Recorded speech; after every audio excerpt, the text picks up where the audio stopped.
செயல்படுத்தப்படுகிற ஒரு சூழலை உருவாக்குவதற்காக முடிவெடுப்பது என்று வரும்போது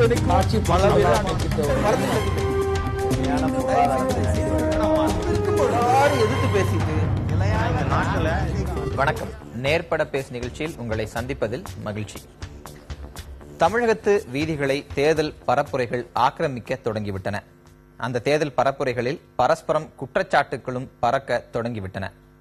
மதுவிலக்கு உள்ளிட்ட பிரச்சனைகளை மையப்படுத்தி திமுகவும் அதிமுகவும் மாறி மாறி குற்றச்சாட்டு கணைகளை வீசி வரும் நிலையில் இந்த இரு கட்சிகள் மீது பல்வேறு ஊழல் குற்றச்சாட்டுகள், நிர்வாக திறமையின்மை என்பன போன்ற விஷயங்களை பிற பிரதான கூட்டணிகளும் கட்சிகளும் முன்வைத்து பரப்புரையில் ஈடுபட்டு வருகின்றன.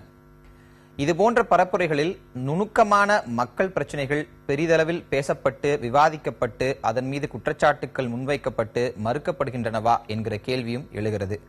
அல்லது திசை திருப்பும் அரசியல் அல்லது பழி சுமத்தும் அரசியல் மட்டும்தான் இதுபோன்ற பரப்புரைகளில் பிரதானப்படுத்தப்படுகிறதா என்கிற கேள்வியும் எழாமலில்லை.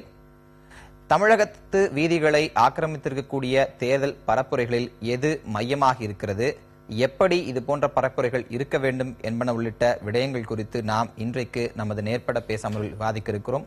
நம்மோடு அனைத்து இந்திய அண்ணா திராவிட முன்னேற்ற கழகத்தைச் சேர்ந்த பேராசிரியர் தீரன், திராவிட முன்னேற்ற கழகத்தைச் சேர்ந்த திரு தமிழ்தாசன், விடுதலை சிறுத்தைகள் கட்சியைச் சேர்ந்த குன்னம் தொகுதி வேட்பாளர் ஆலூர் ஷானவாஸ், அதேபோன்று பாரதிய ஜனதா கட்சியைச் சேர்ந்த திரு எஸ்.ஆர். சேகர் மற்றும் பாட்டாளி மக்கள் கட்சியைச் சேர்ந்த செஞ்சி சட்டமன்ற தொகுதி வேட்பாளர் திரு கணேஷ்குமார் ஆகியோர் வந்திருக்கிறார்கள். தொடர்ந்து விவாதிக்கலாம். அனைவருக்கும் வணக்கம். திரு தீரன், உங்களிடமிருந்து தொடங்குறேன்.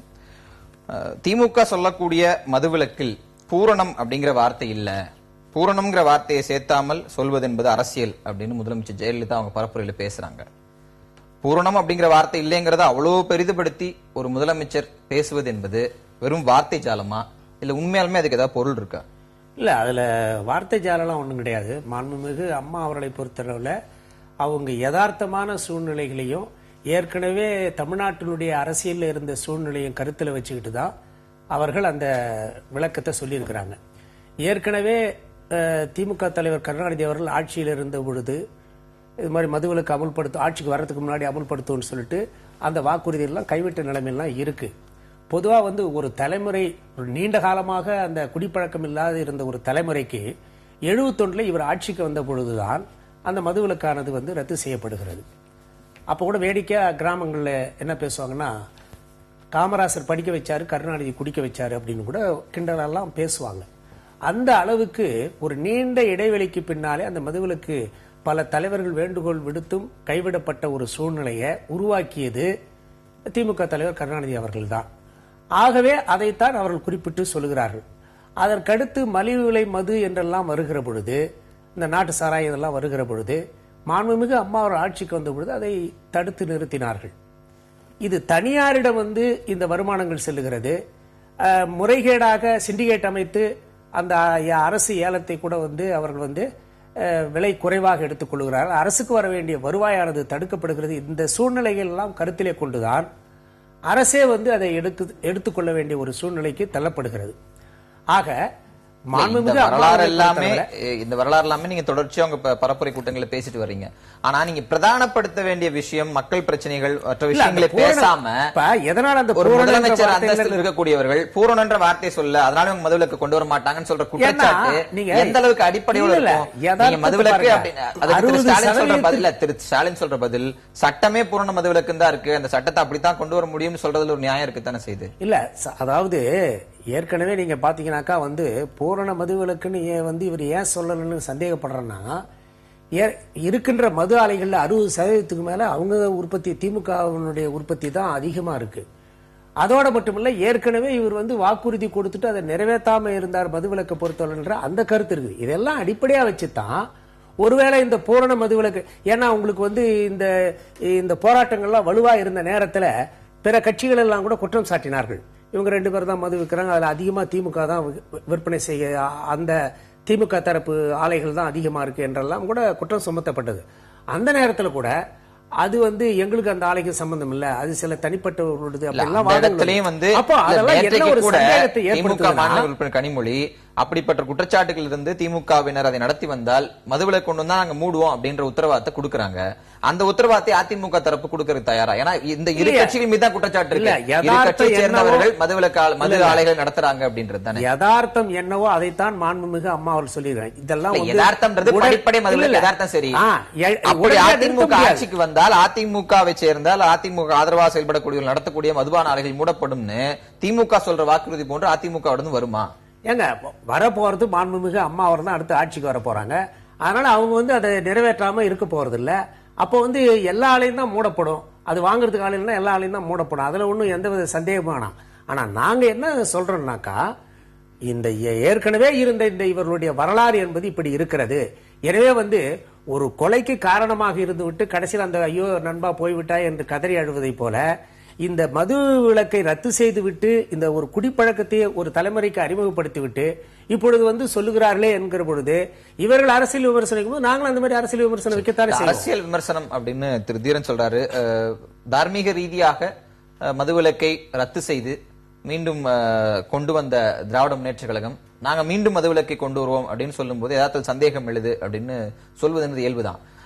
சில நேரங்கள் அந்த வாட்ஸ்அப்ல கூட பல செய்திகளை பார்க்க முடியுது. 67 தொடங்கி இன்று வரை திமுகவின் தேர்தல் அறிக்கையில பூரண மதுவிலக்கு அப்படிங்கிற கோரிக்கை இடம்பெறாமல் இல்லை, அந்த வாக்குறுதி இடம்பெறாமல் இல்லை. ஆனால் அத்தனை முறை ஆட்சிக்கு வந்தும் செயல்படுத்தாத திமுக இந்த முறை செயல்படுத்தும்னு எப்படி நம்புறது? உறுதியாக சொல்வதை செய்வார், செய்வதை சொல்வார், சொல்லாமலும் செய்யக்கூடிய காரியங்கள் ஏற்கனவே இருக்கின்றன. ஏற்கனவே சொல்லியிருக்கீங்களே. ஆமா, ஏற்கனவே அதாவது மதுவிலக்கை ஒத்திவைப்பது என்று சொல்லி 1971 தலைவர் கலைஞர் சொல்லும் போது அதற்கு ஒத்துழைப்பாக அன்றைக்கு எம்ஜிஆர் அவர்கள் கட்சியில் இருக்கும்போது சொன்னார். அவர் ஏற்கனவே பொதுக்குழுவும் பேசினார், ஆனந்த விகடன் எழுதினார், மாலை முரசில் அறிக்கையை விட்டார். எனக்கோ கலைஞருக்கோ இந்த நாட்டில் இருக்கக்கூடிய தலைவர்களுக்கு ஈடான முறையில் எந்த மாறுபாடும் இல்லை, அதாவது மதுவிலக்கு மீது எங்களுக்கு நம்பிக்கை உண்டு என்று சொன்னார். பொதுக்குழுவிலும் பேசினார். கலைஞர் 71 கொண்டு வந்த மதுவிலக்கை தளர்த்தியது அல்லது ஒத்தி வைத்ததை அவர் 74 அன்றைக்கு செய்து விட்டார். ஆனால் எம்ஜிஆர் அவர்கள் ஆட்சிக்கு வந்தார். ஆட்சிக்கு வந்தபோது என்ன, நான் சத்யா மீது என் அண்ணன் மீது ஆணை என்று சொல்லிவிட்டு நான் மதுவிலக்கை நடைமுறைப்படுத்துவேன், கள்ளுக்கடையில் திறக்க மாட்டேன், சாராய கடையில் திறக்க மாட்டேன், மதுவை இது பண்ணு சொன்னார். சொல்லிட்டு சட்டம் கொண்டு வந்தாரு. அந்த சட்டம் என்னன்னா, ஒரு அதாவது குடித்தால் 3, அதாவது விற்பனை செய்தால் குடித்தால் 3 ஆண்டு சிறை, 7 வருஷம் சிறை, ஊர் விட்டு ஊர் கடத்துற சட்டம் கொண்டு வந்தார். அதற்கு பிறகு என்ன செய்தார்? இப்படிப்பட்ட எம்ஜிஆர் 1980க்கு பிறகு 5 அவசர சட்டங்கள் போட்டார். அந்த 5 அவசர சட்டங்கள் என்ன தளர்த்தி டாஸ்மாக் நிறுவனம் மேலாண்மை செய்யும் சொன்னார். சொன்ன பிறகு அதுக்கு பிறகு தொடருது. ஜெயலலிதா அவர்கள் 1991 வந்தார்ல, நான் ஒழிக்கிறேன்னு சொன்னார். ஆனா என்னாச்சு? ஏன் தொடர்ந்தாரு? குன்னக்குடி வைத்தியநாதன் போட்டார், ஜி விஸ்வநாதனை போட்டார், இவர்களெல்லாம் ஜிவி எல்லாம் போட்டு வெங்கடேசன் எல்லாம் போட்டு ஒரு பிரச்சார குழு சொன்னார், நடைமுறைப்படுத்தினாரா? அதற்கு பிறகு ஒரு நாட்டிலே நாட்டுடைமை ஆக்கப்பட்ட பிற கட்சியில் உங்க 2 கட்சிகள் மேல வைக்கிறாங்க.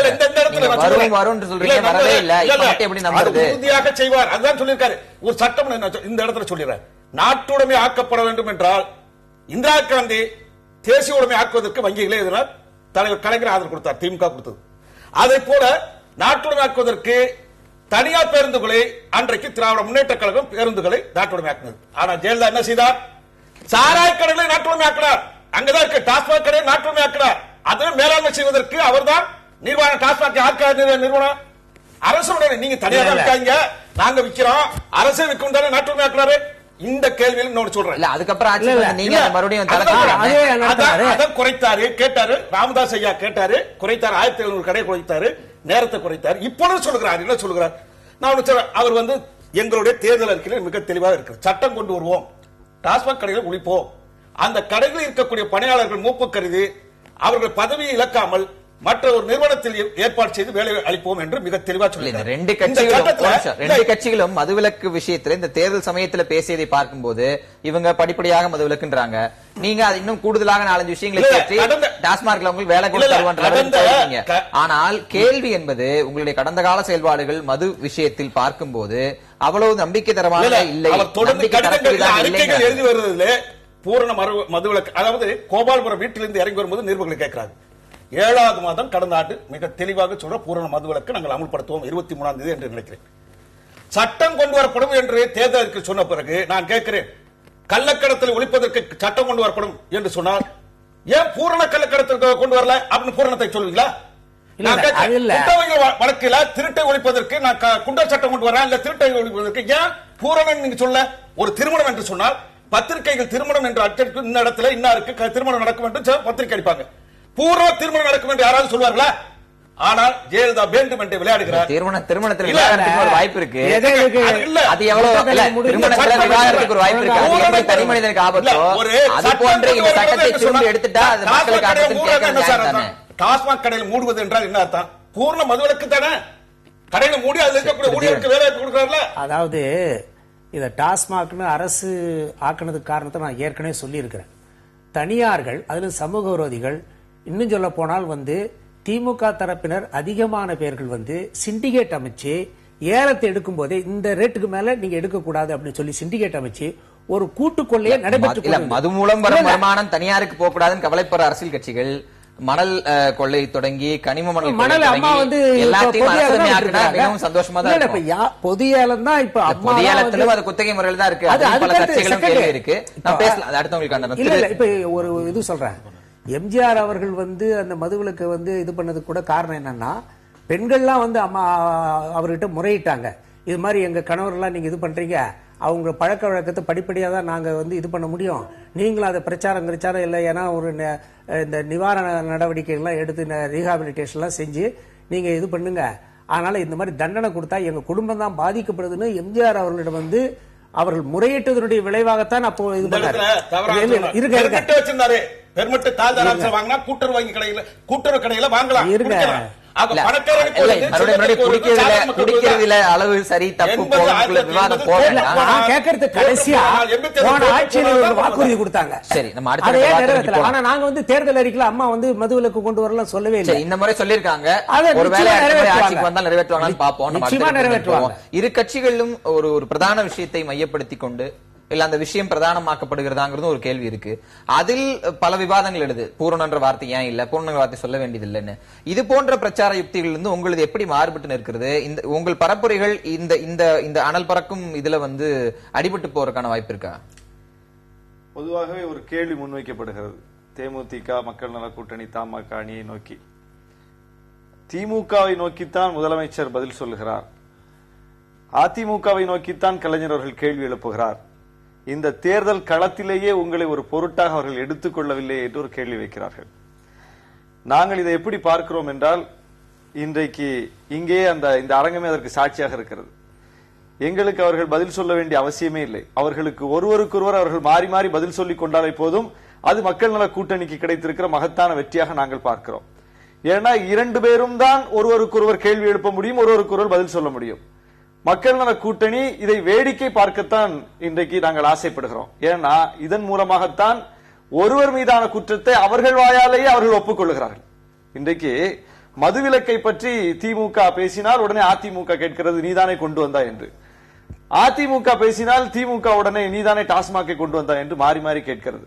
இதுல என்னன்னா, இப்ப மக்கள் நல கூட்டணிக்கு அவர்கள் பதில் சொல்ல வந்தால் மக்கள் நல கூட்டணி மேல எந்த குற்றச்சாட்டையும் வைக்க முடியாது, தேமுதிக மேல எந்த குற்றச்சாட்டையும் வைக்க முடியாது. அதனால கேள்விக்கு பதில் இல்லை என்பதனால் அவர்கள் என்ன பண்றாங்கன்னா ஒருவருக்கு ஒருவர் மாறி மாறி பேசிக் கொள்கிறார்கள். அதுதான் இங்க தெரியுது. இப்போ திமுக அரசு கொண்டு வந்தது உண்மைதான், திரும்ப அதிமுக அரசு இந்த நாட்டில் அமையவே இல்லையா?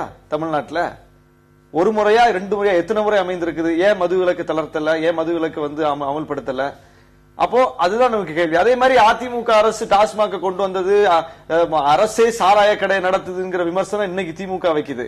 ஏன் திமுக அரசு அதுக்கு பின்னகு அமையவே இல்லையா? அப்போ இவர்கள் ஒருவருக்கொருவர் அரசு திட்டங்கள் சார்ந்து மக்கள் நல திட்டங்கள் சார்ந்த விஷயத்துல முரண்படுறாங்க. திமுக அரசு கொண்டு வந்த எத்தனையோ திட்டங்கள் அதிமுக அரசு முடக்கி வச்சிருக்குது.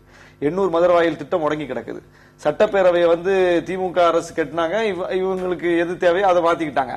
எத்தனையோ திட்டங்கள்ல முரண்பட்ட போது மாத்திக்கிட்டாங்க. ஆனா திமுக அரசு தான் மதுவிலக்கை தளர்த்தியது, திமுக அரசு தான் மதுவை கொண்டு வந்ததுன்னு சொல்ற அதிமுக இன்னைக்கு வரைக்கும் அதை டிஸ்டர்ப் பண்ணவே இல்லை. அப்போ அந்த விஷயத்துல ரொம்ப தெளிவா இருக்காங்க. அதே மாதிரி திமுகவினர் நடத்தக்கூடிய ஆலைகள்ல இருந்து அதிமுகவினர் வாங்குவதில் எந்த மாற்று கருத்து இல்ல அவங்களுக்கு.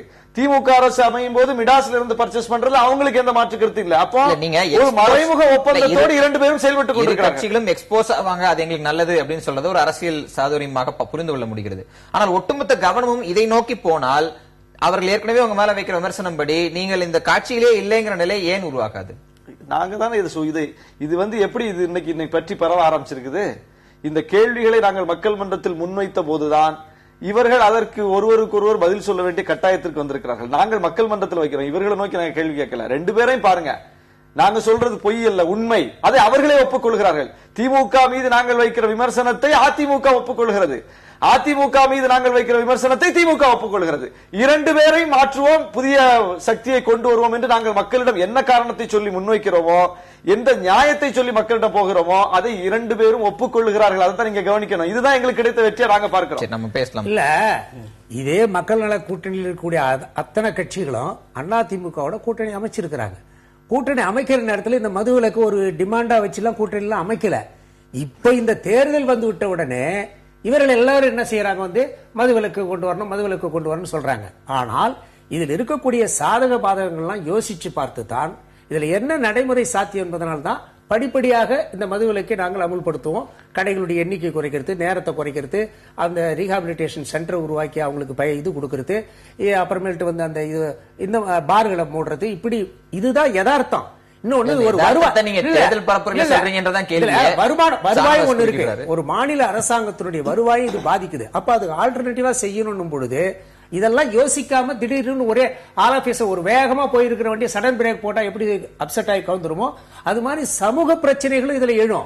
அந்த மாதிரி நிறைய காரணங்கள் இருக்கு. அதனால படிப்படியாக அமல்படுத்தும். தேர்தல் உடன்பாடு அதிமுகவோடும் திமுகவோடும் வைக்கும் போது வளரும் கட்சிகள் சிறிய கட்சிகள் வந்து மதுவிலக்கை கொண்டு வர வேண்டும் என்கிற ஒப்பந்தத்தின் அடிப்படையில் கூட்டணி வைக்கவில்லை. ஒரு வேண்டுகோள் கூட வைக்கல. அது நான் சொல்றேன். ஒப்பந்தம் சொன்னாரு மது விலக்க வந்து நீங்க வந்து மதுக்கடைகளை திறக்கணுங்கிற ஒப்பந்தத்தோட நாங்க கூட்டணி வச்சோம். அது எப்படி? அப்ப அந்த கேள்விக்கு அங்க இடம் இல்லல. நாங்க ஒரு வலியுறுத்தக்கூடிய இடத்துல இருக்கிறோம். தேர்தல் உடன்பாட்டோட முடிஞ்சிச்சு. நீங்க ஆட்சியில உங்களுடைய ஆட்சியில் எடுக்கக்கூடிய முடிவுகளை பாதிக்குதா? அதுல உங்களுடைய அமைச்சரவை முடிவுக்குள்ள இருந்து நாங்க அந்த முடிவு எடுத்தோமா? வெளியே இருந்து அழுத்தம் தரக்கூடிய இடத்துல தான் கூட்டணி கட்சிகள் இருக்கு, தோழமை கட்சிகள் இருக்குது. சொல்றதை நான் ஏற்றுக்கிறேன். அழுத்தம் தருகிற இடத்தில் தான் அழுத்தம் கொடுத்திருக்கோம், இருங்க, போராட்டத்தை நடத்திருக்கிறோம், இருக்கிறோம் என்று சொல்லுகிறார்.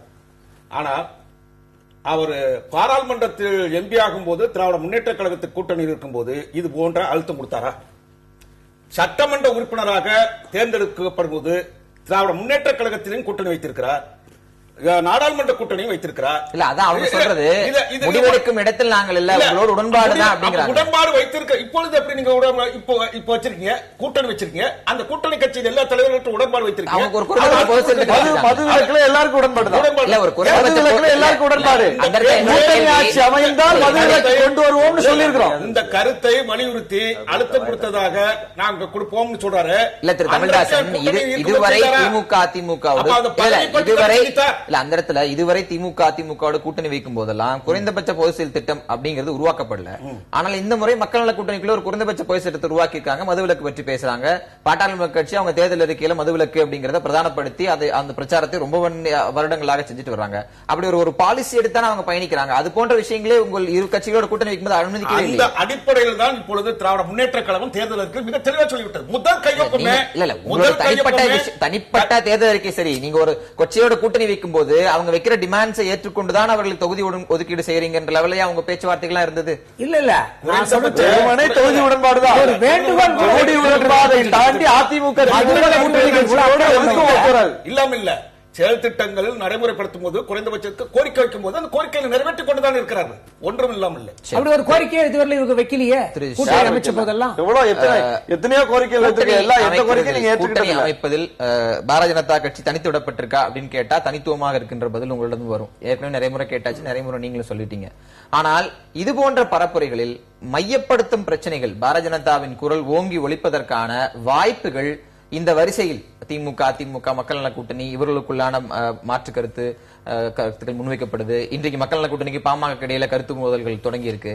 இந்த இடத்துல நீங்க காட்சியிலே இல்ல, பரப்புரைகளை வேறு திசையில் எடுத்துட்டு போகணுங்கிற தேவை பாரதிய ஜனதா கட்சிக்கு உருவாயிருக்கா?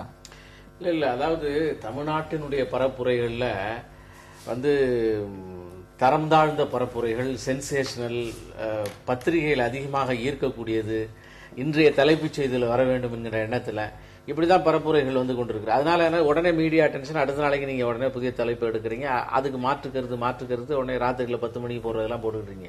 இப்ப பாருங்க, இந்த பரப்புரையில இன்றைக்கு வந்து பிரதானமாக நீங்க கேட்டதுல வந்து திசை திருப்பும் அல்லது பழி சுமத்துகின்ற விஷயமான்னு கேட்டீங்க. திசை திருத்தும் பழி சுமத்துகின்ற ரெண்டுமே இல்லை, உண்மை யதார்த்தம். ஆனா அந்த யதார்த்தத்துல நிறைய இடைச்செருகல்கள் அல்லது வந்து அலங்காரங்கள் அதிகமாக அது பிரதானப்படுத்தப்பட்டு விடுகிறது. இப்ப ஜெயலலிதாவுடைய இந்த பரப்புரையில பூரண மதுவிலக்கு இல்லைன்னு திமுக சொன்னதாக ஒரு வார்த்தையை போட்டிருக்காங்க. ஜெயலலிதா சொன்னது சரியான ஒரு விஷயம், அதுல ஒன்றும் மாற்று கருத்தே இல்லை. காரணம் என்னன்னு கேட்டா, இப்ப திமுகவுடைய இந்த நிலைப்பாடு, மதுவுக்கு எதிரான நிலைப்பாடு இப்பதான் வந்திருக்கு, ஒரு 6 மாதத்துக்குள்ள வந்திருக்கு. குறிப்பாக சசி பெருமாள் அவர்களுடைய மரணத்துக்கு முன்னால் அவர் ஒரு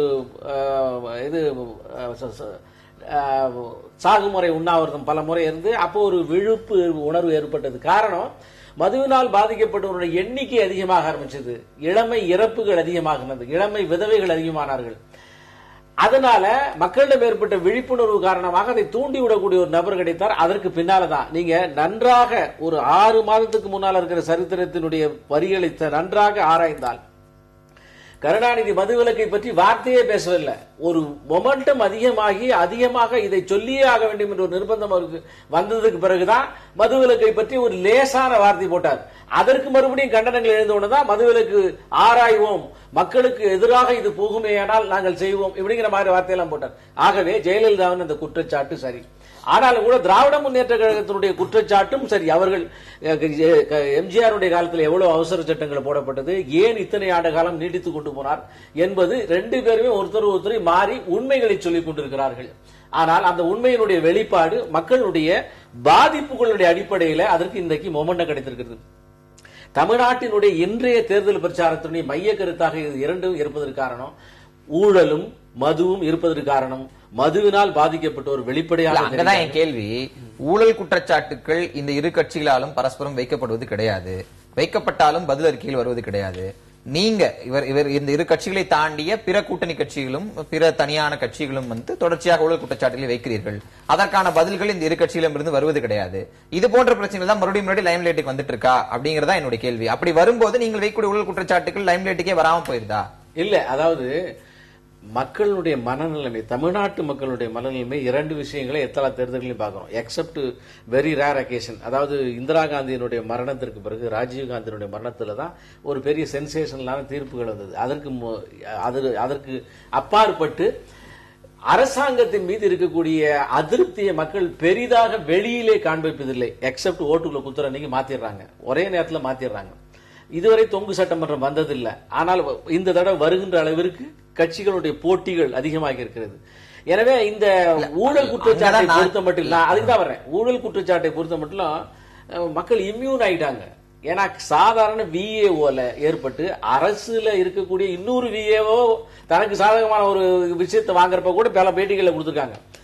இம்யூன் ஆகக்கூடிய அளவுக்கு ஊழல் மலிந்து போய்விட்டது. என்ன பண்ணுவதுன்னே தெரியல. ஏன்னா அதிமுக என்ற ஊழலுக்கு மாற்று திமுக ஊழலை மறுபடியும் தேர்ந்தெடுத்து, திமுக என்ற ஊழலுக்கு மாற்று அதிமுக தேர்ந்தெடுத்து மாற்றே இல்லாமல் போனவர்களுக்கு இன்னைக்கு மாற்றம் வந்திருக்கிறது. மக்கள் நல கூட்டணி முன்னாலே அவர்கள் மாற்றம் என்று காண்பிக்கிறார்கள், பாரதிய ஜனதா கட்சி தன்னை மாற்றம் என்று காண்பிக்கிறது, சீமான் ஒரு புறத்தில் மாற்றம் என்று காண்பிக்கிறார்கள், பாமக தன்னை முதல்வராக நிறுத்தி இருக்கிறது. எங்கள்ட்ட நிறைய சரக்கு இருக்குன்னு சொல்லி இப்ப 4-5 கட்சிகள் முன்னால நிற்கிறோம். புதிய சூழ்நிலை உருவாகி இருக்கிறது. இப்போது மக்கள் சிந்திப்பதற்கான வாய்ப்பு. கணேஷ்குமார், நீங்களும் தொடர்ச்சியாக மதுவிலக்கை பற்றி பேசிக்கொண்டே இருக்கிறீர்கள், அறிக்கை விட்டு இருக்கீங்க, பல சான்றுகள், அறிவியல் ரீதியான சான்றுகள் எல்லாம் கொடுக்குறீங்க, மாற்று திட்டங்கள்லாம் முன்வைக்கிறீங்க. ஆனால் அது இந்த இரு கட்சிகளால் விவாதத்துக்கு உள்ளாக்கப்படுவது கிடையாது. இந்த இரு கட்சிகளும் அதே மதுவிலக்கை எடுத்து வேறு வகையில் விவாதிக்கிறாங்க. அப்ப மக்களோட பல்ச 50 ஆண்டு கால அரசு ஆட்சியில் மாறி மாறி இருக்கக்கூடிய இந்த கட்சிகள் சரியாக புரிந்து கொண்டார்கள் அப்படின்னு புரிந்துக்கிறதா, இல்ல மக்கள் எதிர்பார்ப்புகளிட்டு வேறாக இவர்கள் வேறொரு விஷயத்தை திணிக்கிறார்கள் குற்றச்சாட்டு சரியா? இல்ல இது அவர்களுடைய தேர்தலுடைய யூகம் தான். அது தேர்தலுடைய யூகம் சொன்னா மக்கள் தெளிவாக இருக்கிறார்கள். யார் வந்தால் மதுவிலக்கு கொண்டு வர முடியும், யாரால் இது சாத்தியம், யார் தொடர்ந்து இதற்காக போராடி கொண்டிருக்கிறார் என்பதை குறித்து இது பாட்டாளி மக்கள் கட்சி தான் என்று மக்கள் தெளிவாக அடையாளம் கண்டிருக்கிறார்கள். இவங்க 2 பேரும் மாறி மாறி குற்றச்சாட்டு வைக்கிறதுல இருந்து மக்களுக்கு வெளிப்படையாக தெரிகிறது இவங்க 2 பேர் வந்தாலும் நடக்காது. மாண்புமிகு முதலமைச்சர் 9ஆம் தேதி இதை பத்தி வாய திறந்திருக்கிறாங்க. சட்டமன்றத்தில் பலமுறை நான் உட்பட நானே பலமுறை நான் என்னுடைய இது ஆரம்பிச்சாலே அமைச்சர் அவர் பதிலே சொல்லிருக்கார். ஆரம்பிச்சுட்டான்னு பாட்டு பாடினார் அமைச்சர் பதில்ல. ஒவ்வொரு முறை எனக்கு வாய்ப்பு கிடைக்கும் போதும் இதே மதுவிலக்கை வலியுறுத்திய பொழுது ஒரு முறை கூட படிப்படியாக இல்ல ஆராய்வோம் என்ற ஒரு சாதகமான பதில் கூட கொடுக்காதவர்கள் 5 ஆண்டு காலம் இப்ப என்னமோ மக்களுடைய குறையை நாங்க பாக்குறோம், பல்ஸ் பார்த்து பாக்குறோம், அவங்க படுற வேதனையை பாக்குறோம், சீரழிவை பாக்குறோம்னு சொன்னவங்களா இந்த 5 ஆண்டு காலம் பார்க்கல. இதற்கு முன்னாடி இருந்த திமுக ஆட்சியும் இதே போல்தான். இவங்க 2 பேரும் கொண்டு வர மாட்டாங்கன்றதுக்கு ஒரு பெரிய சாதனை இவங்களே சொன்னாங்க. இப்ப மரியாதைக்குரிய திமுக அண்ணன் வந்து சொன்னாரு, பேராசிரியர் சொன்னார் திமுகவுடைய ஆலைகள்ல இருந்து தான் வருதுன்ட்டு. உதாரணத்துக்கு எடுத்தீங்கன்னா 70,000 கோடி இந்த 5 ஆண்டுகளில் இந்த 2 கட்சியை சார்ந்த ஆலைகள் தான் பெரும்பான்மையான ஆலைகள்ல இருந்து மது கொள்முதல் செய்யப்படுகிறது. கிட்டத்தட்ட 7,000 கோடி, சாரி 70,000 7,000 கோடி நினைக்கிறேன். அவ்வளவு வருமானத்தை அவங்க இழப்பதற்கு தயாராக இல்லை. அதனுடைய வெளிப்பாடு தான் பாத்தீங்கன்னா இப்ப மரியாதைக்குரிய தளபதி அவர்கள் கூட முதல் கையெழுத்தினார், முதல்ல இப்ப சட்டம் இயற்றப்படும்ன்றாங்க. மதுவிலக்கை கொண்டு வருவதற்கு தனி சட்டம் எல்லாம் தேவையில்லை, ஒரு எக்ஸிகியூட்டிவ் ஆர்டர் இருந்தாலே போதும். ஒரு எக்ஸிகியூட்டிவ் ஆர்டர் மூலமாக அதை வந்து நிறைவேற்ற முடியும் என்பது எல்லாருக்கும் தெரிந்தவங்க. அது அரசியல் இருக்க இத்தனை ஆண்டு ஆட்சி செய்தவர்களுக்கு தெரியாம போறதுக்கான வாய்ப்பு இல்லை. பாட்டாளி மக்கள், நான் முடிச்சிடுறேன், பாட்டாளி மக்கள் கட்சி முன்வைக்கிறது என்னவென்று சொன்னால், பாட்டாளி மக்கள் கட்சியின் ஆட்சி வந்த பொழுது அன்றை மாலை அரசாங்கத்தின் மதுக்கடைகள் மூடப்படும். அதற்கான எக்ஸிகியூட்டிவ் ஆர்டர்ல முதல் கையெழுத்து இடுவார்கள். சட்டம் இயற்றப்படும் என்று சொன்னால் 2 மாதத்திற்கு பிறகுதான் சட்டமன்றமே கூடும். அதெல்லாம் எல்லாருக்கும் தெரியும் நடைமுறை. இந்த 2 மாதத்துல என்ன ஒன்னாலும் அரசியல் வித்தைகள் நடத்தலாம். அது திமுகவுக்கு ஒன்றும் புதுசு கிடையாது. அரசியல்ல எப்படிப்பட்ட விளையாட்டு நடத்தலாம், எப்படி ஒரு இது கொள்கையை மாற்றலாம் என்பதெல்லாம் இல்ல. சட்டம் இயற்றப்படும் என்று சொன்னால் சட்டமன்றத்தை கூட்ட வேண்டும். சட்டமன்றத்தை கூட்டுவதற்கு குறைஞ்சபட்சம் 2 மாத காலம் ஆகும். 2 மாத காலம் ஆகிய பிறகு ஒரு சட்டத்தை இயற்ற வேண்டும். அதுக்குள்ள என்ன மாற்றங்கள் வேணாலும் வரலாம். அதுவும் திமுகவை பொறுத்தவரை நம்ம சும்மாவே சொல்ல வேண்டியதெல்லாம் இல்ல. இதுவே அவர்கள் ஏற்கனவே 5 முறை 6 முறை சொல்லி நிறைவேற்றாததை இந்த முறையும் பண்ண மாட்டாங்க அப்படின்றதுதான். முதலமைச்சரை பொறுத்தவரையும் அதேதான் வெளிப்படையாக சொல்ல வேண்டும் என்று சொன்னால், மக்களுடைய மனநிலையை புரிஞ்சுக்காதவர்கள் இதை சொன்னீங்கல்ல, நீங்க மாறி மாறி கருத்து வச்சாங்க, உங்களை பத்தி பேசல அப்படின்னது. அதுக்கு ஒரே ஒரு உதாரணம் எடுத்துக்காட்டு மட்டும் சொல்லிடுறேன். இதுதான் இவர்களுடைய அரசியல் யுக்தி. இத்தனை ஆண்டு காலம் திமுகவுக்கு மாற்று அதிமுக இருந்தது, அதிமுகவுக்கு மாற்று திமுக என்று இருந்தது. மக்களுக்கு வேற ஒரு அடையாளமே இல்லாத சூழ்நிலையில் உதாரணம் சொன்னா, ஒருத்தர் வந்து பழம் சாப்பிடணும்னு போறார், இப்ப சாப்பிட்டே ஆகணும். ஒரு பழம் கொஞ்சம் அழுகிய பழம், இன்னொரு பழம் முழுசா அழுகிய பழம், அதுக்கு இடையில ஒரு நல்ல பழம் இருக்கும். அந்த நல்ல பழத்தை மறைச்சாதான் இந்த 2 பழத்துல ஏதாவது ஒரு பழத்தை வாங்கிட்டு போவாங்க அப்படின்னு மக்களிடையே கொண்டு சேர்ப்பதற்கான வேலைகளை, அரசியல் யுக்தியை திமுகவும் அதிமுகவும் சொல்றீங்க. அந்த நல்ல பழம் நிச்சயமாக மாம்பழமாக. தற்போதைய செய்தி ஒன்று நமக்கு வந்திருக்கிறது. நாம் அந்த செய்தியை பார்த்துவிட்டு ஒரு இடைவேளைக்கு செல்லலாம். காங்கிரஸ் கட்சியின் முதல் கட்ட வேட்பாளர் பட்டியல் வெளியாக இருக்கிறது. மொத்தம் 33 இடங்களுக்கான வேட்பாளர் பட்டியலை அந்த கட்சி வெளியிட்டிருக்கிறது. அதன்படி திருத்தணியில் AG Chidambaram, Ambattur Hasan Maulana, Rayapuram Manohar, Sholinghur AM Muniratnam, Hosur Gopinath, Kalasapakkam Chengam G Kumar, Attur Arthanari, Sankagiri T K Rajendran, Namakkal R Chezhiyan, Dharapuram V S Kalimuthu, Gobi SP Saravanan, Udhagamandalam R Ganesh, Sulur VMC Manoharan, Kovai தெற்கு Mayura S Jayakumar, Vedasandur Sivasakthi, Karur Subramaniam, Vilavancode Vijayadharani, Colachel JG Prince, Nanguneri H Vasanthakumar, Tenkasi Palani Nadar, Mudukulathur S Pandi, Thirumangalam R Jayaraman, Madurai வடக்கு Karthikeyan, Karaikudi K R Ramasamy, Aranthangi S T Ramachandran, இவர் முன்னாள் அமைச்சர் திருநாவுக்கரசின் மகன், Pattukkottai K Mahendran, Papanasam T R Loganathan, Nannilam S M P Duraivelan, Vedaranyam P V Rajendran, Kattumannar Koil K I Maniratnam, Jayankondam G Rajendran, Musiri S Vijayababu, Tiruchi கிழக்கு Jerome Arokiyaraj.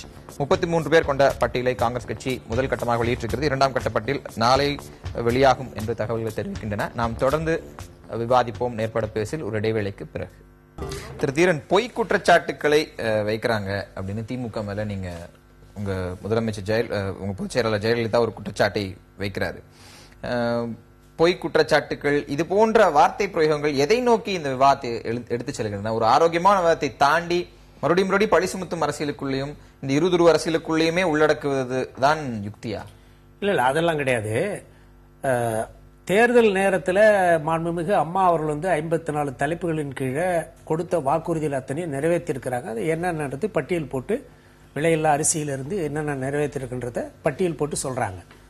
அது இல்லாம சொல்லாத கூட நான் செஞ்சேன்னு சொல்லும்போது தான் அந்த மடிக்கணினி கொடுக்கறதுல இருந்து இப்ப இந்த அம்மா உணவகம், அம்மா குடிநீர், அம்மா உப்பு, அம்மா சிமெண்ட், அம்மா மருந்தகம், அம்மா இந்த இதெல்லாம், இந்த திட்டங்கள் எல்லாம் வந்து ஏராளமான திட்டங்கள், சொல்லாத திட்டங்கள். அதையும் நான் செஞ்சிருக்கிறேன்றாங்க. ஆனால் அப்படி யதார்த்தமா இந்த பலாபலன்களை தமிழகத்தில் உள்ள ஒவ்வொரு குடும்பமும் இன்னைக்கு மாண்புமிகு அம்மா அவருடைய நலத்திட்ட உதவிகள்ல குறைந்தது ஒரு 5-6 உதவிகளையாவது ஒவ்வொரு குடும்பமும் இன்னைக்கு அனுபவிச்சுட்டு இருக்கு. கட்சி வித்தியாசம் இல்லாம, ஜாதி வித்தியாசம் இல்லாம, மத வித்தியாசம் இல்லாம எல்லாரும் அந்த பலனை அனுபவிச்சுட்டு இருக்கிறாங்க. அப்படிப்பட்ட ஒரு சூழ்நிலை இதை எதையுமே செய்யல, கொடுத்த வாக்குறுதியை நிறைவேற்றலன்னு சொல்லும் பொழுதுதான் அதற்கு பதிலாக மாண்புமிகு அம்மா அவர்கள் வந்து முதலமைச்சராக பதில் சொல்லி இந்த குற்றச்சாட்டுகளை திராவிட முன்னேற்ற கழகம் மட்டும் வைக்கல, உங்களை எதிர்த்து களம் காண்ற அனைத்து கட்சியிலும் வைக்கிறாங்க. ஆனா உங்க பதில் மறுபடியும் திராவிட முன்னேற்ற கழகத்தை மட்டும் நோக்கியே வீசப்படுகிறது. அப்ப நீங்க பிற கட்சிகள் வைக்கக்கூடிய குற்றச்சாட்டுகளை கண்டு அஞ்சி பயப்படுவீர்கள் அப்படின்னு சொல்லலாமா? இன்னைக்கு அன்புமணி ராமதாஸ் அதான் சொல்லியிருக்காரு, எங்களை கண்டு அதிமுக பொதுச்செயலாளர் ஜெயலலிதாவுக்கு பயம், அதனாலதான் எங்கள் குற்றச்சாட்டு. அதெல்லாம் அதாவது அந்த பேச்சுக்கே இடம் இல்ல. ஒரு புலி வேட்டைக்கு போறவங்களுக்கு புலி மேலதான் கண்ணும் கருத்துமா இருப்பாங்களே தவிர எளிய வேட்டையாரத்தை பத்தி கவனம் செலுத்த மாட்டாங்க. அது மாதிரி வந்து இன்றைக்கு இவர்களுக்கு வாக்கு பலம் நிரூபிக்கப்பட்ட அமைப்பு பலம் கிடையாது. 4 பேரின் கருத்தை பிரதிநிதித்துவப்படுத்தினாலும் அவர்களுக்கு ஒரு அங்கீகாரம் மரியாதையும் தரணும். இல்ல புலி எலியெல்லாம் இல்ல திமுக ஆட்சியில் இருந்து விட்டீங்க அப்படிங்கிறதுக்காகவே நீங்க ஆட்சிக்கு வரலைங்கிறதுக்காக நான் ஒரு உதாரணத்துக்காக சொன்னேன். இன்றைக்கு எங்கள் மீது சமபலம்ங்கிறது வாக்கு வங்கி அடிப்படையில் மட்டும்தான் பார்க்கறது. அந்த பதிலே எல்லாருக்கும் இருக்கு. அவர்களை பிரதிநிதித்துவப்படுத்தின மக்கள் இருக்காங்கல்ல, அந்தந்த கட்சியில் மாநாடு நடத்தாலும் லட்சக்கணக்கான மக்கள் வராங்கல்ல, அந்த மக்களை நீங்க புறக்கணிக்கிறீங்களா? கவனம் வந்து சிதறக்கூடாது என்பதற்காக திமுக எங்கள் மேல வைக்கிற குற்றச்சாட்டு நாங்க பதில் சொல்லும் போது அந்த குற்றச்சாட்டை சொல்லக்கூடிய பிற கட்சிகளுக்கு அதே பதில் அமைஞ்சு போகுது. இதுல வந்து இந்த கட்சிக்கு இந்த கட்சிக்கு தனித்தனியா பட்டியல் போட்டு சொல்ல வேண்டிய அவசியம் இல்ல. குற்றச்சாட்டு பொதுவானது, பதில் சொல்லுகிற பொழுது அது எல்லாருக்கும் தான் அது பதிலாக அமையும். அதாவது குற்றச்சாட்டு திமுக வைத்தால் அதிமுக பதில் சொல்லுகிறது, அதிமுக வைத்தால் திமுக பதில் சொல்லுகிறதுனா அது அவர்களுக்கு எளிது. ஏன்னா அந்த கேள்விக்கு அவர்களால் பதில் சொல்லிட முடியும். நான் ஏற்கனவே சொன்னது போல மக்கள் நல கூட்டணியோ அல்லது மாற்றாக சொல்லிக் கொண்டிருக்கிற மற்ற அணிகளோ வைக்கிற குற்றச்சாட்டுகளுக்கு இவர்களால் பதில் சொல்ல முடியாது. பதில் இல்லை, கேட்கிற கேள்விக்கு பதிலே சொல்ல முடியாது. அதனால அவர்கள் அதை கடந்து போய்விட்டு இருக்கிறார்கள். ஏன்னா பதில் இருந்தா தானே பதில் சொல்லுவாங்க. இல்ல என்ன பதில் கேளுங்க, என்ன கேள்வி?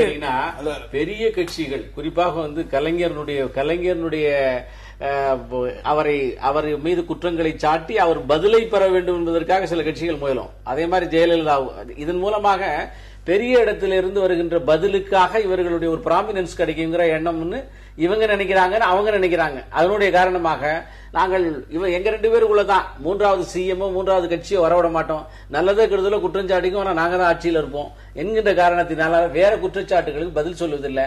பாமக அன்புமணி எவ்வளவு சொன்னாலும் அவர்கள் பதில் சொல்ல மாட்டார்கள்.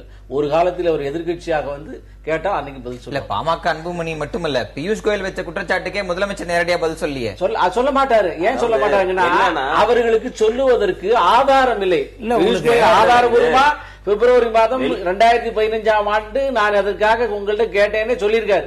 பதில் சொல்ல முடியாது. அதனால அமைச்சரை விட்டதுக்கு பதில் சொல்ல சொன்னாங்க. அதே அமைச்சர் வந்து சொன்ன பதிலே இவங்க திருப்பி வேற ஊர்ல படிச்சாங்க. அப்படி பார்க்கிறதா இல்ல சீதாராமனும் வெங்கையா நாயுடும் வேற ஒரு போக்கஸ் கொடுக்கறாங்க, அப்படி எல்லாம் இல்ல முதலமைச்சரை பார்க்கிறது எளிதாகத்தான் இருக்கிறதுன்னு சொல்றாங்கல்ல. அப்ப உங்களுக்குள்ளேயே ஒரு ஸ்திரத்தன்மை இல்லாததால் மிக எளிதாக உங்களை கையாளுறாங்கன்னு எடுத்துக்கலாம். இல்ல அதாவது இப்ப இதை பொறுத்த மட்டும் என்னன்னு கேட்டேன்னா பாரதிய ஜனதா நீங்க அவங்களே அவர் ரொம்ப கிளியரா சொல்லியிருக்காங்க. இந்த பதிலுக்கும் இவருடைய பதிலுக்கும் இந்த சம்பவத்துக்கும் இந்த சம்பவத்துக்கும் சம்பந்தம் இல்ல. இது ரெண்டையும் முடிச்சு போடுவதற்குடைய காரணம் என்னன்னு புரியல. இவர் வந்து தன்னுடைய அனுபவத்தை சொல்லி இருக்கிறாருன்னு வெங்கையா நாயுடு சொன்னாரு. இந்த அம்மாவும் தன்னுடைய அனுபவத்தை சொன்னேன் நிர்மலா சீதாராமன் சொல்றாரு. அவர் தன்னுடைய அனுபவத்தை சொன்னேன்னு சொல்றாரு. பியூஷ் கோயல் எப்படி சொல்லலாம் அப்படின்னு சொல்லி நிர்மலா சீதாராமன் கேட்கல. அவர் சொன்னது தப்பு என்று மற்றொரு அமைச்சர் சொல்லல. எனவே இந்த 2 பேர் அமைச்சருடைய பதிலை அவர்கள் சாதகமா எடுத்துக் கொள்வதற்காக இங்க சென்று முடிய பாருங்க. ஒரே விஷயம் தான் நீங்க கேட்டதுக்கு ஒரே பதில். இந்த 50 ஆண்டு காலத்தில் தமிழ்நாட்டில் ஏற்பட்டிருக்கக்கூடிய சீரழிவுகளுக்கு 2 கட்சியும் தான் பொறுப்பு. திமுக கட்சி அண்ணா திமுகவும் தான் பொறுப்பு. அப்ப யார் குற்றம் சாட்டினா என் மேல குற்றம் இல்லாம நான் ஐ எம் கிளீன் காட்ட முடியும் என்பதுதான் இதனுடைய வெளிப்பாடு. திமுக மீது அண்ணா திமுக குற்றம் சாட்டினா இன்னைக்கு தெரியல ஞானோதயம் இங்க நடக்கல. கட்சிகளோட மாத்தி மாத்தி 7 முறை 9 முறை மாத்தி மாத்தி அமைச்சது பாமக. ஒருவர் சட்டமன்றத்துல நான் சொல்லி முடிச்சிடறேன். சட்டமன்றத்துல மின்வெட்டை பத்தி பேச ஆரம்பிச்சா அடுத்த நிமிஷம் திமுக மேல குற்றச்சாட்டு செய்வாங்க. திமுக தான் இந்த மின்வெட்டுக்கே காரணம். திமுக பேச ஆரம்பிச்சாங்கன்னா அண்ணா திமுக மேல குற்றச்சாட்டு. ஆனா மின்வெட்டினுடைய பிரச்சனை என்று பார்க்கும்பொழுது இன்றைக்கும் மின்துறை கடன் சுமையில தான் இருக்கு. பொதுத்துறை நிறுவனங்கள் பார்த்தா கடன் சுமையில தான் இருக்கு. இப்படிப்பட்ட சீரழிவுகளுக்கு 2 பேர் தான் காரணம். இது இடையில பாட்டாளி மக்கள் கட்சி கேள்வி கேட்கும் போது அவர்களுக்கு பதில் சொல்ல முடியாது. ஏன் பதில் சொல்ல முடியாதுன்னா யார் அதிகமாக செய்திருக்கிறார்? குற்றச்சாட்டுகள் மட்டுமல்ல, ஆரோக்கியமான தீர்வுகள் மக்களுக்கு நன்மை பயக்கும். அதுதான் சொல்ற ஆரோக்கியமான தீர்வுகள் எப்படி வரும்? விவாதத்தின் மூலமாக தான் இல்லையா? அந்த எறும்பு கூட யானையோட காதுல போச்சுன்னா யானை படாத பாடுபடும் என்பதை இந்த மக்கள் வந்து தீர்ப்பளிப்பாங்க. சட்டமன்ற உறுப்பினர் என்ற முறையில் சில கருத்துக்களை சொல்லுகிறார். அவர் முதல்ல சொன்னார், நான் அதுக்கு சொல்றேன். ஏற்கனவே திராவிட முன்னேற்ற கழகத்தின் கூட்டணி எல்லாம் வைத்தார். 2011 ஐயா ராமதாஸ் என்ன சொன்னாரு? ஒரு அறிக்கை விட்டுருக்காரு, என்னிடத்துல இருக்குது, எல்லாருக்கும் வந்தது. என்ன சொன்னாரு?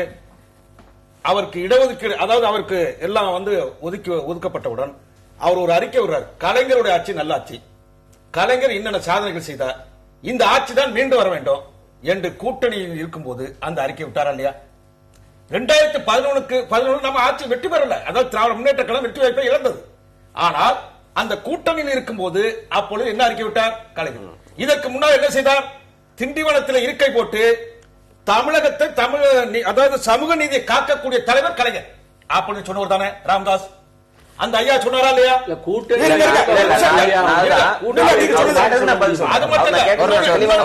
இன்னொன்னு சொல்றேன், இடஒதுக்கீடு சமூக நீதியை காப்பாற்றியவர் சொன்னார். அவருடைய இயக்கத்தை சேர்ந்தவர்கள் இறந்து போனதற்கு பிறகு அதற்காக இடஒதுக்கீடு 20% எம்பிசி இவர் கூட சட்டமன்றத்தில் பாராட்டி பேசினார். அன்றைக்கு பாமக இருந்தார் பேராசிரியர் தீரன் அவர்கள், எனக்கு நன்றாக தெரியும். அன்றைக்கு 5 ஆண்டு காலத்தில் அவ்வளவு பாராட்டி பேசினார். அந்த பாராட்டு குறிப்புகள் இருக்கின்றன சட்டமன்ற பதிவேட்டில். நான் கேட்கிறேன், அப்படிலாம் பாராட்டினவர் தானே? சரி, ஊழலை பற்றி பேசுவதற்கு என்ன யோக்கியதை இருக்கிறது? இல்ல, அந்த மாதிரி வார்த்தைகளை பயன்படுத்தலாம். ஒரு பொது மேடையில யோகியதை போன்ற வார்த்தைகளை பயன்படுத்தாதீங்க, அது தவறானது. அந்த வார்த்தையை நீங்க திரும்ப தகுதி வச்சுக்கிறேன். ஊழல் பற்றி பேசுகிறார்கள். அவர் அன்புமணி அவர் மீது ஊழல் குற்றச்சாட்டு இருந்து இப்ப வழக்கு இருக்கிறதா இல்லையா? சரி, நான் சொல்றேன். இவர் ஐயா வந்து பேசினார். இப்ப முதல் வந்து மதுவிலக்கு, அடுத்து வந்து ஊழல், இந்த இரண்டையும் நாங்கள் அகற்றுவதற்குத்தான் திராவிட கட்சிகளை அகற்றுவதற்கு இருக்கிறோம்னு சொல்றாரு. அவரை பார்த்து நானும் கேள்வி கேட்கிறேன்.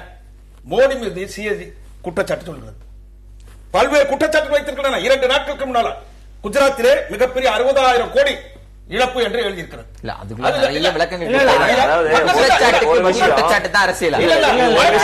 இல்லங்க, வழக்கு பங்கஜ முட்டை மேல என்ன குற்றச்சாட்டு இருக்க? உள்ள குற்றச்சாட்டு எடியூரப்பா மீது வழக்கு போட குற்றச்சாட்டு வந்தது. ரெட்டி சகோதரர்கள் குற்றச்சாட்டு. பதில் கேட்கிறேன். உங்கள் ஊழல் விஷயங்கள் உங்கள் தார்மீகத்தின் மீது அதே கேள்விதான்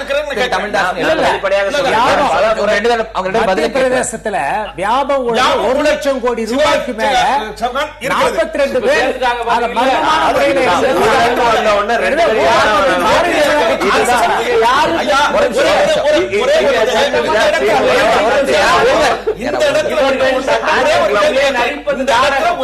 மக்களிடம் நடிப்பது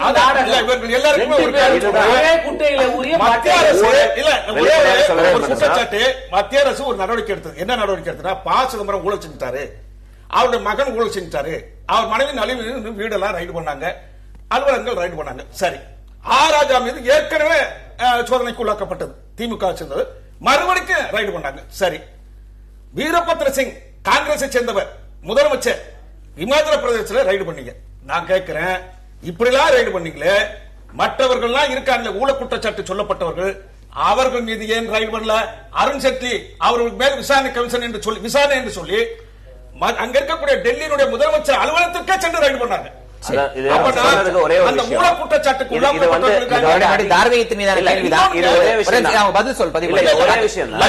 லட்சுமண் அவருடைய தலைவர் தானே? சரி, ரைட். ஒரே விஷயம். நான் வந்து இங்க இருக்கக்கூடிய தலைவர்களுக்கு எல்லாம் கருத்து சொல்ற அளவுக்கு நான் வந்து அரசியல் முதிர்ச்சி பெற்றவனும் அப்படிலாம் கிடையாது. ஆனா வெளிப்படையாக பார்க்கும்போது தேர்தல் நேரத்தில் வைக்கப்படுகின்ற கூட்டணி கொள்கை ரீதியான கூட்டணி கிடையாது.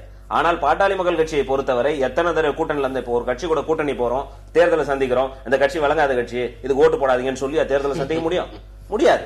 வெளிப்படையாக பேச வேண்டும் என்று சொன்னால் அப்படிப்பட்ட விஷயங்கள் அதேதான் நான் உங்களை கேட்கிறேன். 10 மாசத்துக்கு முன்னாடி கூடா நட்பு கேடா அமையும் நீங்களே இன்னைக்கு கூட்டிட்டீங்களே, எங்க போச்சு உங்களோட அடிப்படை அதுதான். நீங்க அதை பத்தி பேசுவதற்கு உங்களுக்கு என்ன தார்மீக உரிமை?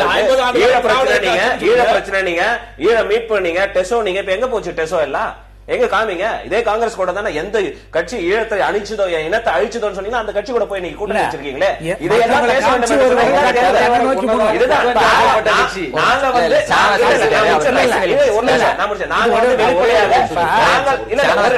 நாங்க வந்து வெளிப்படையாக மக்கள் மன்றத்தில் நாங்க செய்த தவறுன்னு ஒத்துக்கிட்டோம். ஊழல் குற்றச்சாட்டை பத்தி சொன்னார். வெளிப்படையாக கேட்கிறேன், எங்களுடைய அமைச்சர் அன்புமணி ராமதாஸ் அவர் அமைச்சராக இருந்த பொழுது பதவியில் இருக்கின்ற வரை அவர் மீது இந்த வழக்கு வந்தது அப்போ. ஆனா அவர் அந்த குற்றப்பத்திரிகையில இல்ல.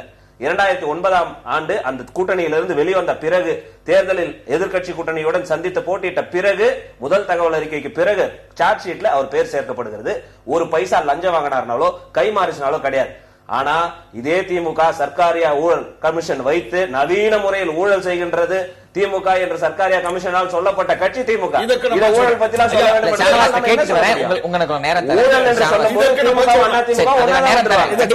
தமிழ்நாட்டின் அதிமுக. அதாவது நீங்கள் மது பிரச்சனையை பேசும்போது திமுகவும் அதிமுகவும் மோதிக்கொண்டார்கள். நீங்கள் ஊழலை பற்றி பேசும்போது திமுகவும் அதிமுகவும் சேர்ந்து கொண்டார்கள். சேர்ந்து பாமகவையும் பாஜகவையும் கேள்வி எழுப்புகிறார்கள். நீங்க தப்பித்தவரி கூட இவங்க 4 பேரும் மக்கள் நல கூட்டணி தேமுதிக தமாகவை குறித்து கேள்வியே எழுப்பவில்லை. இதுதான் எங்களுடைய கிளீன் இமேஜுக்கு சாட்சி. ஏன்னா எங்கள் கட்சியை சார்ந்தவர்களும் சட்டமன்ற உறுப்பினர்கள் அமைச்சர்களாக இருக்கிறார்கள். அவருடைய ஜி.கே. வாசன் அமைச்சராக இருந்தார், நீதிமன்ற படியேறல. அதிமுக அமைச்சர்கள் நீதிமன்ற படியேறது கிடையாது. கட்சி மிஸ்டர் கிளீன் இமேஜ்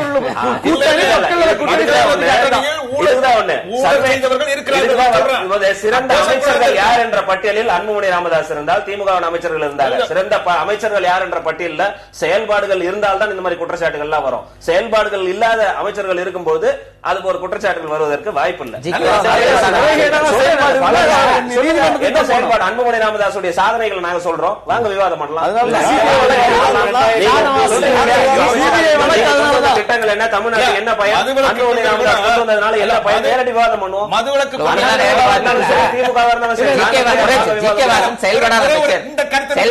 செயல்படாதனால ஊழல் குற்றச்சாட்டு இல்ல, செயல்பட்டனால கொண்டு வந்தார். சொல்லுங்க என்ன திட்டங்கள் செயல்பட்டார், அன்புமணி முறைகேடாக செயல்பட்டார், அதனால சிபிஐ ஆம்புலன்ஸ் திட்டம் தமிழ்நாட்டுக்கு வந்துச்சு. தேசிய கிராமப்புற சுகாதார இயக்கம் தமிழ்நாட்டுக்குள்ள இந்தியாவிற்கு வந்துச்சு.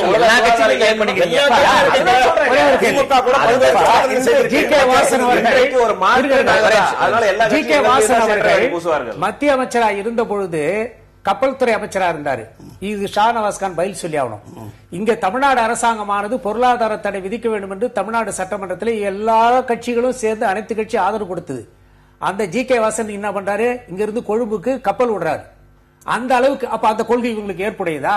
அதெல்லாம் விமர்சனம் வச்சா எல்லாம் வைக்கலாம். அன்புமணி ராமதாஸ் அவர்கள் வந்து முறைகேடாக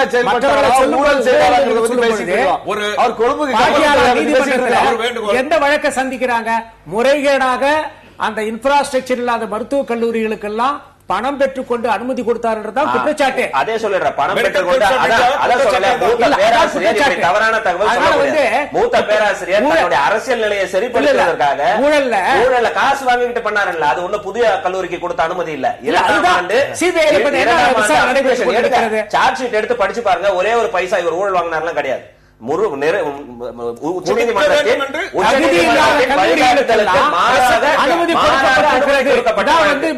உச்சநீதிமன்ற வழிகாட்டுதலுக்கு விதிமுறை மீறல்கள் பணம் பெற்றுக் கொண்டு என்ற வார்த்தை இன்னி வரைக்கும் கைது செய்யப்படல, இன்னி வரைக்கும் தண்டனை பெறல. 2G வழக்குல சிறை சென்றவர்கள் இருக்கிறார்கள், இன்னொருத்தர் ஒட்டுமொத்தமாக தண்டனை அடைஞ்சு சிறைக்கு போயிருக்கிறார். மெடிக்கல் கவுன்சில் ஆஃப் இந்தியா என்று சொல்லக்கூடிய அந்த மருத்துவ கவுன்சில் மிக தெளிவாக சொல்கிறது, நாங்கள் மறுப்பு இல்ல தெரிவிக்கிறோம். அதுல வெளியே வரலாம் நிறைய சரி, பேர் அது இல்ல, இல்ல, நான் ஒரே ஒரு கேள்வி கேட்கிறேன். இல்ல மெடிக்கல் கவுன்சில் சொல்லுது அந்த சம்பந்தப்பட்ட கல்லூரி கோர்ட்டுக்கு போறாங்க. இல்ல, கோர்ட் ஒரு வழிகாட்டுதலுடன் இல்ல, இறுதி கருத்து இல்ல, அமைச்சகம் முடிவெடுக்கணும். கோர்ட் வழிகாட்டுதல் மக்கள் கோர்ட் வழிகாட்டுதல். நாங்க ஒண்ணும் இந்த தேர்தல் பரப்புரைகளில் மக்கள் பிரச்சனைகள் மையப்படுத்தப்படுகிறதா அல்லது பழி சுமத்தும் அரசியலாக நம்ம தலைப்போட்டி வருவோம் உங்களுடைய இல்ல இல்ல அது தலைப்போட்டி தான். இப்ப பாமக வந்து ரொம்ப புனிதமான கட்சின்னு சொன்னாங்க இல்லையா, இதுவரையில இந்திய வரலாற்றிலேயே தன்னுடைய அமைச்சர்களுக்கு ஓஎஸ்டின்னு சொல்லக்கூடிய அந்த பொறுப்புகள்ல சொந்த பந்தங்கள் எல்லாம் போட்டு எவ்வளவு முறைகேடு செய்தார்கள் என்பதெல்லாம் பின்னாடி குற்றச்சாட்டுகளா வர இருக்குது. அதனால வந்து தன்ராஜ் யாரு, சி குமார் யாரு, எல்லாம் அவங்க சொந்தக்காரங்க. அப்படி வந்து பதவிகள்ல போட்டுட்டு நாங்க வந்து பரிசுத்தவான்கள் கை சுத்தவான்கள் அப்படின்னு சொன்னா என்ன நியாயம்? இந்த தேர்தல் பரப்புரையில் மையப்படுத்த வேண்டிய நுணுக்கமான மக்கள் பிரச்சனைகள் மையப்படுத்தப்படுகிறதா அல்லது பழி சுமத்தும் அரசியல் தான் நடக்கிறதா? உங்க இறுதி கருத்து என்ன? எங்களுடைய கருத்து மிக தெளிவாக தளபதி அவர்கள் பேசி வருவதும் சரி, கலைஞர் அவர்கள் அன்றாடம் வந்து அறிக்கையின் மூலமாக பேசுவதும் சரி, வெளியில் பேசுவதும் சரி, பரப்புரை செய்யவும் போகிறார். மக்களுடைய பிரச்சனை வைத்து தான் பேசப்படுகிறது. முதலில் மதுவிலக்கு, அடுத்த நோக்காக அதுக்கடுத்து சேவை எல்லாமே இருக்கிறது, உள்ளடங்கி இருக்கிறது. அதாவது ஊழல், மது உள்ளிட்ட பல்வேறு பிரச்சனைகளை மையப்படுத்தி இன்றைய தேர்தல் களம் உருவாக்கப்பட்டிருக்கிறது, மக்களால் உருவாக்கப்பட்டிருக்கிறது. அதைத்தான் எங்கள் அணி பிரதிபலிக்கிறது. இதுல வந்து அவர் ஐயா பேசும்போது எலி புலி எல்லாம் சொன்னார். மக்கள் அங்கீகரித்து எதிர்க்கட்சியாக அமர்த்தி இருக்கிறார்கள் தேமுதிகவை. மக்கள் அங்கீகரித்திருக்கிறார்கள். திமுகவை எதிர்கட்சியாக கூட உட்கார வைக்கல. ஆனா எதிர்கட்சிக்கு கூட பதில் சொல்லாம எதிர்கட்சியாக கூட அமராத ஒரு கட்சிக்கு முதலமைச்சர் பதில் சொல்லிட்டு இருக்கிறார்னா அதுல இருந்து என்ன புரியுதுன்னா, அதுல இருந்து அவர்களுக்கு எளிதில் பதில் சொல்லக்கூடிய இடத்தில் யார் இருக்கிறார்களோ அவர்களை அணுகிறார்களே தவிர மக்கள் அங்கீகரித்த வலிமையான கட்சிக்கு பதில் சொல்லாமல் கடந்து போகிறார்கள். தேமுதிக வைக்கிற எந்த குற்றச்சாட்டுக்கும் அதிமுக பதில் சொல்ல மாட்டேங்குது. அது என்னன்னா அவங்கள்ட்ட பதில் இல்ல. திருசேகர் இல்ல, தமிழ்நாட்டினுடைய 2 முக்கிய பிரதானமான குற்றச்சாட்டுகள் மதுவும் ஊழலும். இந்த மதுவும் ஊழலுக்கும் புறையோடியவர்கள், ஆதாரமாக இருந்தவர்கள், உருவாக்கியவர்கள், திளைத்தவர்கள் இந்த 2 கட்சியும், அதிமுக திமுக. அதுல ஒருத்தரை ஒருத்தர் குற்றச்சாட்டி கொண்டு இருப்பதற்கான காரணம் என்று தன்முகம் வெளிப்பட்டு விடுமோ என்பதற்கு அதிக குரல் கொடுத்து மற்றவரை சாட்டி கொண்டிருக்கிறார்கள். மாறாக மற்ற எல்லா கட்சிகளும் அவர்களுடைய முகத்திரையை தோலுறுத்திக் கொண்டிருக்கிறார்கள். இந்த வகையில பாரதிய ஜனதா கட்சி 14 மாநிலங்களிலே ஆண்டு கொண்டிருக்கிற நல்ல ஆட்சி தமிழகத்துக்கு கொண்டு வருவதற்காக தன்னுடைய பரப்புரையை தொடர்ந்து கொண்டிருக்கிறது. இந்த தேர்தலை பொறுத்தவரை மக்களுக்கு ஒரு நிறைய ஆப்ஷன்ஸ் இருக்கக்கூடிய, யாரை சரிசமமாக எடை போட்டு பார்க்கக்கூடிய ஒரு தேர்தல். இத்தனை ஆண்டு கால அரசியலில் நிர்வாக சீர்கேடு, அவர்கள் அனுபவிக்கிற சராசரி தினசரி பிரச்சனைகளுக்கு எல்லாம் மிக முக்கியமான காரணம் ஊழல். அதில் எந்தவித மாற்று கருத்தும் யாரும் இருக்குதுன்னு சொல்ல மாட்டாங்க. இதைக்கெல்லாம் மாற்று யார் தெளிவாக கொடுப்பார்கள் என்பது. அது மட்டும் இல்லாம பொருளாதார ரீதியா ஏழை எளிய மக்கள் பின்னடைவுக்கு சென்றதுக்கு மது, இது 2 தான் முக்கியமான பிரதான பிரச்சனை. இதற்கு மாற்று யாரால் கொடுக்க முடியும் என்று சிந்திப்பதற்கு இந்த தேர்தல் வாய்ப்பளித்திருக்கிறது.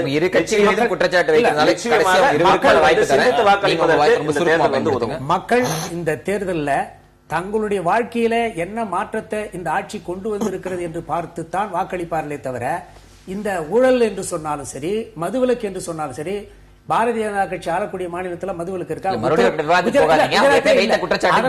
அதனால ஊழலை பத்தி பேசுறதுக்கு பாஜக, பாமக, திமுக, காங்கிரஸ் எந்த கட்சி